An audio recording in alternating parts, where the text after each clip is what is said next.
Ontem, como vocês viram, aqui a notícia, né? Trump retira Moraes esposa da lista de sancionados pela Magnitsky. O presidente dos Estados Unidos sancionou o ministro do Supremo durante o julgamento do ex-presidente Jair Bolsonaro por liderar uma tentativa de golpe de Estado. Né? O golpe foi realmente o golpe.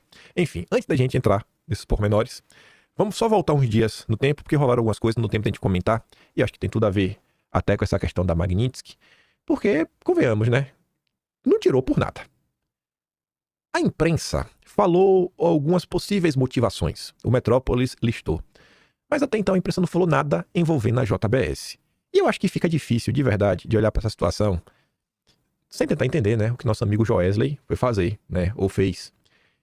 Tá claro e cristalino que o embate aí com a Venezuela é real, vai aumentar. Até tem um vídeo do Trump aí falando que possivelmente vai ter operações em solo na Venezuela, vai começar, realmente eles vão entrar. Parece que vai ter uma mudança real de regime. Mas depois que tinha sido aquela primeira notícia, que o Joesley foi lá, né, falar tudo mais, pipipi, popopô, tá ali, né, após Joesley se reunir com Maduro, o Planalto rechaça a tese de que empresário atua como emissário de Lula.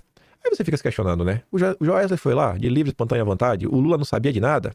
Passado o dia, até o Celso Amorim afirmou que sabia dessa viagem. A gente já fala disso.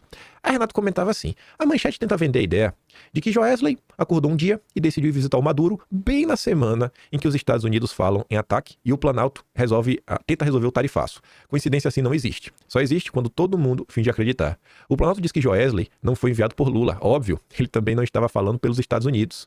Mas a pergunta é simples. Um bilionário atravessa a região, no meio de uma crise, para conversar com um ditador só porque ele quis? Ninguém coloca nome, negócio e avião em risco por turismo diplomático. Porque se der errado, né? Se der errado é complicado. Quando o governo precisa de alguém fora do roteiro oficial, ele usa quem tem acesso, quem conhece o terreno e quem pode negar tudo depois. Joesley se encaixa em tudo isso. Tem relação antiga com Maduro, tem negócios na Venezuela e pode ir e voltar sem deixar rastro formal. A questão não é se ele foi enviado. A questão é quem precisava mais dessa conversa. Lula tentando controlar a crise ou Maduro tentando sobreviver a ela. Aí, diante da repercussão disso, né? Depois de rechaçar eles que mandaram Joesley, Celso Amorim admite que sabia da viagem de Joesley à Venezuela. Mas óbvio, ele não acorda do nada e resolve ir. Não é do nada, nunca é do nada. Celso Amorim admitiu à coluna que sabia da viagem do Joesley para conversar com Maduro. Amorim, contudo, se recusou a dar mais detalhes. Você acha que o PT não sabia de toda essa viagem? Meu computador reiniciou. Normal. Mas enfim, gente, todo mundo sabia dessa viagem. E o que eu sei é que os Batista possuem negócios na Venezuela. Eu não sei a extensão dos negócios, mas eu sei que vai desde comida a energia. Os Batistas, através da JBS, têm um papel também importante na economia dos Estados Unidos, porque todo mundo quer ter carne no prato. Até onde vai a capacidade de diálogo deles, que inclusive doaram muito, e eu tenho certeza que a força do lobby não é pouca. Quando eu olho para tudo isso, Lula, essas movimentações, Batista, dinheiro, as delegações que vão e vêm, eu só sei de uma coisa. Eu tenho certeza, é uma certeza, que quando a gente vê algum desdobramento e o desenrolar, nesse caso da Venezuela, eu acho que essa questão da Magnitsky vai ficar talvez um pouco mais clara, né? Das possíveis motivações. A gente vai chegar lá, mas não tem como olhar para isso tudo e ficar se questionando, né? Mas rapaz, você vai juntando aqui um pouquinho acolá. Eu não consigo ver uma modificação na questão da Magnitsky sem passar pela Venezuela. Enfim, o Renato postou ali o negócio do Metrópolis comentando, né? Se o principal conselheiro internacional do governo sabia da viagem, já não estamos falando de iniciativa privada, isso é coordenação política. Emissário não precisa de título, precisa só de anuência e discrição. As duas estavam lá. O Planalto tentou vender a visita como coincidência empresarial, mas ninguém atravessa a região para conversar com Maduro em plena crise geopolítica, sem que Brasília esteja acompanhando cada passo. Ainda mais que vocês devem lembrar que os Estados Unidos recomendou fechar o espaço aéreo, ou seja, não vou ir para a Venezuela. O Pedro Joesley foi para lá como? De avião, né? Ele vai mesmo colocar o dele, né? Na reta. Aí a Raquel Krahenbuck, aquela correspondente da Globo em Washington, trouxe mais informações, dizendo assim, ó, Lula manteve uma conversa telefônica secreta com o Maduro na semana passada, a mesma semana em que também falou com o Trump. Durante a conversa com Maduro, Lula expressou preocupação com a crescente presença militar dos Estados Unidos no Caribe e reafirmou sua posição de servir como mediador entre os governos dos Estados Unidos e da Venezuela. Não consigo enxergar essa mudança na questão da Magnitsky sem passar pela Venezuela. Teve um peso. Será que foi 100% ou não? Não sei.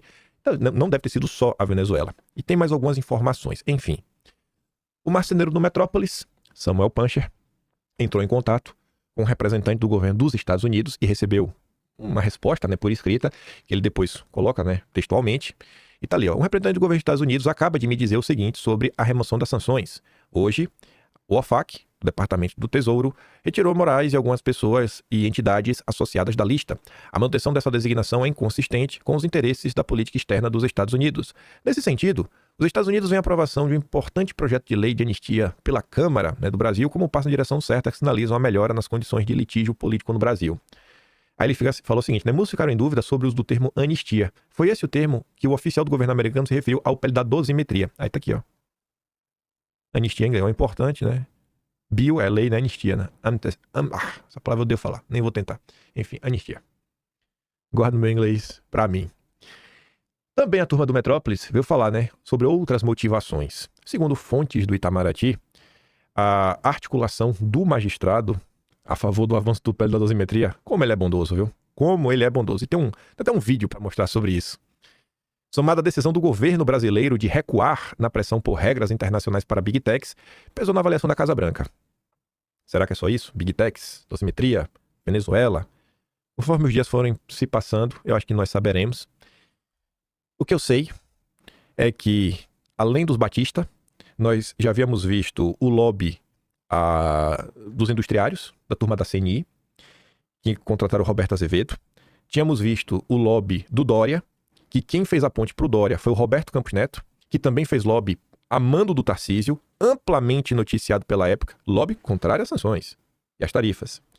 A Batista, CNI, Dória, os parlamentares, lembra lá da delegação? Tereza Cristina, Esperidião Amin e a turminha do PT foram lá fazer lobby também contrário. E o Dedé. Deve ter muito mais gente também, né? E o Dedé, irmão. O chefe do Tarcísio. Dedé se reuniu com o governo Trump e pediu fim de tarifas e sanções. Ele é brabo demais, viu? Aí a Mônica Bergamo que deu essa nota, né? O Dedé, obviamente, ele pediu pra Mônica Bergamo escrever isso pra mostrar que ele é poderoso. Mas tá ali, ele contou o resultado das conversas pra Lula, pro Haddad e pra ministros do Supremo. Dedé não é apenas banqueiro, não é apenas dono de parte significativa do Brasil, ele agora também é diplomata. Ele tá mostrando aí que o legado, a herança do Moreira Salles tá no sangue dele. Ele é o verdadeiro herdeiro, porque o Moreira Salles, você deve se lembrar, banqueiro, também foi embaixador do Brasil, dos Estados Unidos, foi um diplomata. O Dedé, seguindo os passos do o Walter Moreira Salles da nossa era. Aí a turma aqui, eu acho também tentando valorizar o passe. Concordo com o churrasqueiro, Tá ali, análise. Bancos sobem com o fim das sanções contra Moraes. Aí o Ruxa diz, que bobagem, variação de menos de 1% não quer dizer nada neste caso. Pois é. Você vê assim a felicidade dos bancos, Sem money. Eita, os bancos estão ganhando dinheiro. Maravilhoso, maravilhoso. É isso aí mesmo. Enfie seu dinheiro nos bancos. Aí eu quero voltar um pouquinho no tempo. Não que a gente tenha avançado muito, Ainda estamos aqui no dia de ontem. Você viu quando a matéria aqui do Metrópolis fala, a boa vontade do ministro, não ministro aqui, ele favorável à anistia, à dosimetria, e tudo mais. Dias atrás, o Zé Medeiros tinha gravado um vídeo falando sobre a questão da dosimetria, onde ele começava com uma informação curiosa sobre essa questão dos Estados Unidos. E depois entra aí uma fala do Max. Vamos ouvir e dando umas pausas. Apoio sem retaguarda financeira, nossos recursos se acabaram e nossa capacidade de poder transitar e buscar apoio ali nos Estados Unidos foi a zero. Sem apoio e sem capacidade financeira. Muita gente às vezes não entende que apoio e capacidade financeira, gente, não é ter o dinheiro da passagem para ir para voltar. Eu não vou entrar no mérito disso, não serei eu que vou falar sobre esse assunto. Deixa a cabo aí dos deputados e das outras pessoas. Se o Paulo Figueiredo quiser entrar em mais detalhes, ele já falou um pouco sobre isso por alto. Ele deu entrevista no Market Makers, inclusive falando disso. Mas quando vocês acham que tem esse tipo de ação, todas essas ações, elas são ações burocráticas, que envolvem papelada. Você acha que essa papelada é o quê? É bater um print de internet e só? Vou puxar um exemplo. Vamos voltar pro vídeo do Medeiros. Vamos voltar. Vou até botar de volta no início, até porque o vídeo saiu do ponto que estava. As famílias continuam não voltou pro ponto. Presas e sem expectativa de saírem. Então, o que é que nos sobrou? Sobrou aceitar o que os algozes deram nesse momento, que é votar isso aqui, cada advogado pleitear a redução de penas, sabe-se lá se sai ou não, mas pelo menos é isso que foi possível pegar. O presidente Jair Bolsonaro vai continuar preso. Quer dizer, não é muita coisa, até porque os brasileiros que estão fora não serão beneficiados em nada com isso. Então, tinha o Mário Rochedo, nós ficamos entre o Mário Rochedo. Não votar é manter essas pessoas que poderiam se soltar presa, né? E ficou esse dilema aqui muito forte. O presidente Jair Bolsonaro pediu que a gente votasse para poder essas pessoas serem soltas.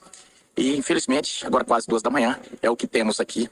Vai para o Senado a notícia de que lá vão votar também isso. Não levamos o que queríamos e ainda os algozes vão pintar aqui de que são benevolentes. Exatamente, essa fala... Os algozes vão pintar que são benevolentes. Fontes do Itamaraty afirmaram à coluna que a articulação do magistrado em favor do avanço do pé da dosimetria, somada às decisões do governo, pesou na Casa Branca. Olha como Dom Pedro III é um cara benevolente. Aí um complemento aqui que é a fala do Max. Tá saindo aí normal, né? Essa fala final dele eu acho que é uma das coisas que mais me deixa frustrado, né? Eles ainda vão querer dizer que foram benevolentes ao aceitar essa redução da pena, né? Lembrando, o José Medeiros trouxe outro detalhe importante. Cada advogado de cada um dos presos vão ter que pleitear, né? Vão ter que entrar com recurso sobre esse PL da dosimetria no momento em que ele for publicado. É isso lá. Não é nem uma questão automática, né? Tá solto, desde solto. Não. Mas vamos continuar. Eduardo deu a cara a tapa, né? Obviamente todo mundo esperava que ele falasse alguma coisa. E falou ali, ó, nota pública. Recebemos com pesar a notícia da mais recente decisão anunciada pelo governo americano. Somos gratos pelo apoio que o presidente Trump demonstrou ao longo dessa trajetória e pela atenção que dedicou à grave crise de liberdades que assola o Brasil. Olha o que ele diz agora. Porque teve gente ontem, eu acho que tentou distorcer de propósito, viu, as falas do Eduardo, e eu acho que não é difícil de entender. Lamentamos que a sociedade brasileira, diante da janela de oportunidade que teve em mãos, não tenha conseguido construir a unidade política necessária para enfrentar os seus próprios problemas estruturais. A falta de coesão interna e o insuficiente apoio às iniciativas conduzidas no exterior contribuíram para o agravamento da situação atual. Parece, pelo esse parágrafo, que Eduardo está reclamando que o povo não faz nada, que a culpa é do povo brasileiro. Será que é isso que ele quer falar em termos de sociedade? A gente já volta. Esperamos sinceramente que a decisão do Trump seja bem sucedida em defender os interesses estratégicos dos americanos, como é seu dever. Quanto a nós, continuaremos trabalhando de maneira firme e resoluta para encontrar um caminho que permita a libertação do nosso país no tempo que for necessário e apesar das circunstâncias adversas. Ano que vem tem eleição e vamos nessa. Que Deus abençoe a América e tenha misericórdia do povo brasileiro. Eduardo Bolsonaro e Paulo Figueiredo. Aí, a gente abordar a turminha que tentou distorcer, mas de forma proposital a fala do Eduardo, a Sarita fala o seguinte, né? Rapaz, tem gente interpretando esse texto aqui na nota do Eduardo, né? Como se ele estivesse culpando o povo brasileiro. Eu acho que ele não tá falando do povo. Ainda mais quando você vê assim, né? A falta de coesão interna, apoio às iniciativas. É quando ele fala não ter coisa de construir unidade política. Não são coisas que o povo constrói, né? Unidade política vai construir são os políticos. Mas enfim, ou então os setores que têm força política, força de lobby. Aí a Sarita fala, ó, eu acho que ele não tá falando do povo, mas de grupos de pressão, de empresários, do agronegócio, da imprensa, da academia e até dos políticos. O povo foi o único que apoiou as ações do Eduardo. E pelo que eu vi ontem nas redes sociais, o povo estava em peso apoiando o Dudu. E o povo estava em peso querendo as vísceras dos políticos. Aí quem que aparece? Teve uma... eu só botei uma aqui. Mas deixa eu mostrar outra. Deixa eu mostrar aqui a outra. Se é que não apagou ainda. Ah, não. Essa outra aqui eu tenho um print. Deixa eu pegar aqui um print rápido e enfiar aqui na tela que tá resolvido. Vou botar até aqui mesmo nessa mesma imagem. Deixa eu ver. Ah, não. Deixa eu botar aqui uma imagem nova só pra ficar mais arrumadinho. Tá, já foi. Antes de mostrar quem começou com essa gritaria, né? Mostrar aqui algumas reações da população ontem. O Eric, lá do Contra Narrativa, falou assim, ó. Eu vejo Eduardo Bolsonaro fazer o impossível, enquanto todo o Brasil, acomodado dentro do regime, se une para sabotar o único homem que ainda luta pela nossa liberdade. Não foram os Estados Unidos que tiraram nada, foram os próprios brasileiros. Os que criticaram de camarote, os políticos que se acovardaram e o sistema que despejou rios de dinheiro para manter tudo exatamente como está. Obrigado, Eduardo, você é um guerreiro e eu sigo fechado contigo sempre. Também, Dudu, tamo junto, na alegria e na tristeza. Na alegria e na tristeza. Principalmente na tristeza, que na alegria é fácil. O Fato News compartilhou ele mesmo. Ele falou, ó, só quero reafirmar minha publicação de 8 dias atrás. Eduardo Bolsonaro fez a parte dele, está de parabéns, fez tudo o que era possível. Ele diz, ó, se Trump arregar com a Magnitsky, não será culpa do Eduardo. Eduardo fez a parte dele, está de parabéns. Os culpados serão os aliados de Bolsonaro, que nunca fizeram nada para ajudá-lo, os banqueiros que financiaram o ministro e o Lula, que vendeu até a mãe para negociar. Aí começou, né? Vem a Angélica, a tropa do Partido Novo. Resumindo, Se a Magnitsky pegasse, o mérito era do time trabalhando intrepidamente nos Estados Unidos. Não pegando, a culpa é da direita inteira. Gostei, vou adotar. Aí vem o pequeno polegar. É o que sobrou. O incriticável. Não pode, a gente não tá criticando o Nicolas, porque não pode criticar o Nicolas. O Nicolas é incriticável. Aí ele dobrou a meta. Aí ele já escreveu um texto. Ele não foi homem pra criticar o Eduardo, porque ele é um menino. Só um menino, gente. Não pode criticar. E aí ele ficou dando várias indiretinhas para Eduardo. Ele começa assim, ó. Atribuir ao povo brasileiro, ele já colocou o povo como escudo, né, para se blindar, ou aos parlamentares, a responsabilidade por uma decisão geopolítica tomada pelos Estados Unidos não é apenas um erro de análise, é uma fraude intelectual. Já chamou Eduardo de fraude, né? Isso aí mesmo. Eduardo, você é uma fraude, Eduardo. Eu não posso criticar o Nicolas. Trata-se de uma tentativa conveniente de simplificar um cenário complexo, deslocando injustamente a responsabilidade para quem, na prática, tem enfrentado pressões e riscos reais dentro do país. Tá achando que eu sou Eduardo, que está de férias? Ele tá dentro do país, pô. Quem tá dentro do país é o Nicolas. Eduardo não. Eduardo não tá enfrentando nada. Sabe? Tá de boa. Tá de férias na Disney, Eduardo. Quem acompanha minimamente a realidade sabe que há no Brasil, não na Disney como Eduardo, gente pagando alto preço por enfrentar a tirania. Tá entendendo, Eduardo? Eduardo, você não pagou preço nenhum. Ah, porque você, Eduardo, se exilou, não sabe, teve que sair às pressas, perseguiram a sua esposa, seus filhos não podem ver o avô, prenderam o seu pai, sabe? Eduardo, tem gente no Brasil, Eduardo, você tá de férias, Eduardo. Apontar o dedo pra esses é mais do que injusto, é perverso. Sou testemunha, Eduardo, do trabalho dos meus colegas. Na busca pela liberdade do país contra os abusos do judiciário e do governo petista. Olha, Nicolas, eu sou testemunha da tua falta de boa vontade pra sequer compartilhar, Eduardo. Salvei no Atlas tudo que tu aprontou meses atrás. O Brasil não esquecer, né? A turma pedia, Nicolas, só pra tu compartilhar. Pô, fala, compartilha aqui, Nicolas. Usa tuas redes sociais pra falar, Nicolas, o que a gente tá fazendo. E tu na má vontade, né? Paulo Figueiredo tentando colocar panos quentes. E ele não se contém, ele triplica a aposta. O país não precisa de bodes expiatórios nem de narrativas infantis. Pare de criancice, Eduardo. Precisa de lucidez, caráter e união. Não entendi se ele tá sugerindo que Eduardo não é lúcido, nem tem caráter e é desunido, né? Aí vem desunir o povo e quem os representa é o último recurso de quem já perdeu qualquer compromisso com a verdade. Eita! Aí eu não deixava não, a verdade. Se fosse comigo, eu chamava pra mão. Unir-se neste momento não é opção retórica, é condição de sobrevivência. Vamos unir a direita, é momento de união. Aí o pequeno polegar, ele não se limitou a isso, não.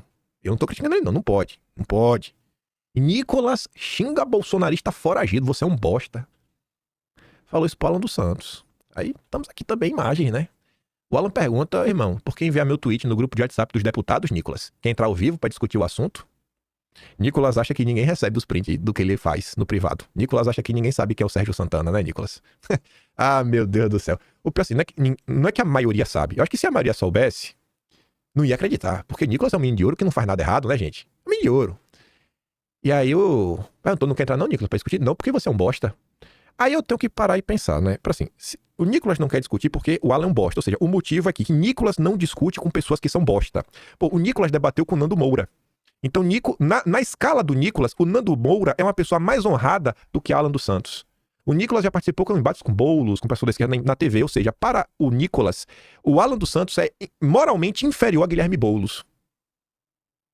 Tanto que o Alan diz, né? Você já debateu com tantas pessoas que você também desconsidera moralmente, né? Isso é tudo medo? Não, Alan. Pro Nicolas, Alan, você é pior do que o Boulos e o Nando Moura. É isso. Mas não pode criticar o Nicolas. Eu estou adorando esses momentos de algumas pessoas colocando as garrinhas de fora. Não sei quanto teve, né, Nicolas? A máscara, uma hora, se parte. O Nicolas, ele é muito similar ao Sérgio Moro. Para a maior parte da população é muito difícil explicar quem é Nicolas.